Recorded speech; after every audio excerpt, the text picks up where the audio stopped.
Boker Tov, nous sommes le 12 avril 2022, c'est l'heure du premier journal d'information direct de Jérusalem sur Radio Kalita.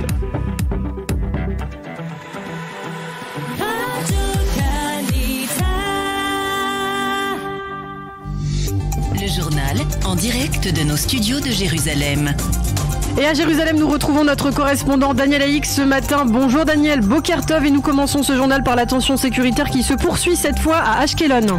Oui, Boker Tov, Ilana, il s'agit apparemment d'une tentative d'attentat terroriste qui s'est produite près d'un chantier. Un officier de la police a été poignardé à coups de couteau lors d'une opération visant à retrouver des Palestiniens en situation illégale, comme il y en a des milliers, en particulier sur des chantiers immobiliers à l'intérieur du territoire israélien. Le policier a été légèrement blessé, il a rapidement réagi en tirant en direction de son agresseur et en le tuant. Le policier a été hospitalisé et puis un policier palestinien a reconnu avoir voulu commettre hier un attentat terroriste dans la région de Vered Yericho, près de Jéricho.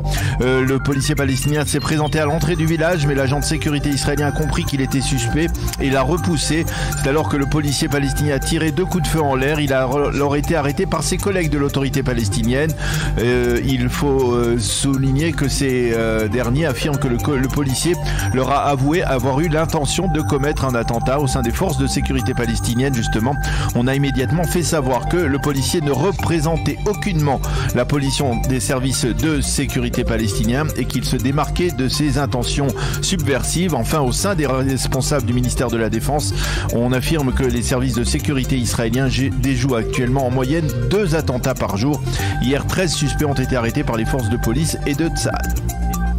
Dans le reste de l'actualité, les élus du parti Yamina se sont rassemblés hier soir dans un restaurant de Yafo pour dialoguer après le départ d'Idit Silman. Un dîner organisé par Naftali Bennett dans le but de resserrer les liens avec les députés de sa formation après la tempête politique provoquée par la démission de la présidente de la coalition, Idit Silman.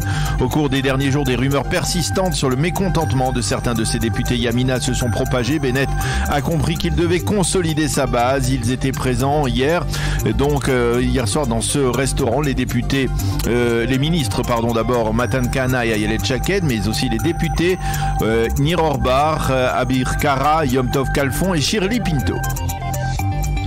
Et puis, avant de ce dîner, le Premier ministre a accordé des interviews aux principales chaînes de télévision. Oui, un véritable blitz médiatique de la part du Premier ministre. Au cours de ces entretiens, Naftali Bennett a estimé que son gouvernement pouvait tenir, même avec une coalition de 60 députés.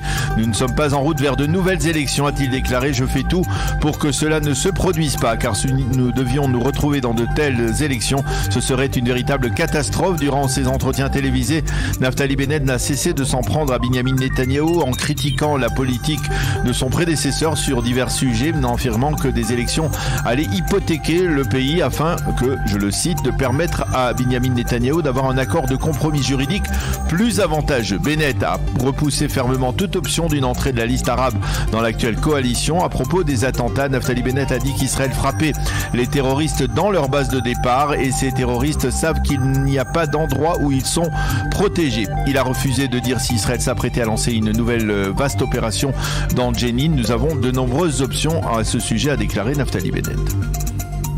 Et justement, à propos de la liste arabe unifiée, des juristes éminents estiment que l'on peut ouvrir une enquête contre le député arabe Ayman Oudeh. Je vous rappelle qu'Ayman Oudeh, qui est à la tête de la liste arabe, avait demandé avant-hier aux jeunes arabes israéliens de ne pas s'enrôler dans les forces de sécurité israéliennes, qu'il avait qualifiées de forces d'occupation.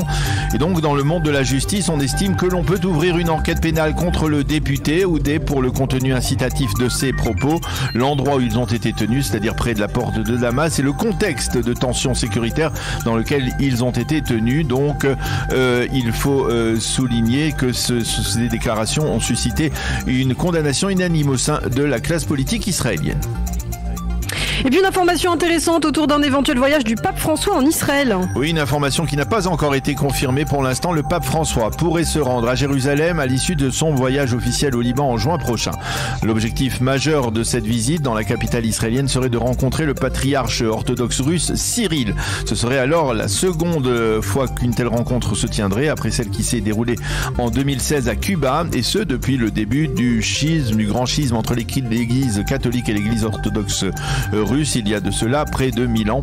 Le pape doit être au Liban le 12 et 13 juin prochain. Il doit également passer à Amman en Jordanie le 14. Il pourrait donc se rendre le jour même en hélicoptère à Jérusalem uniquement pour une telle rencontre.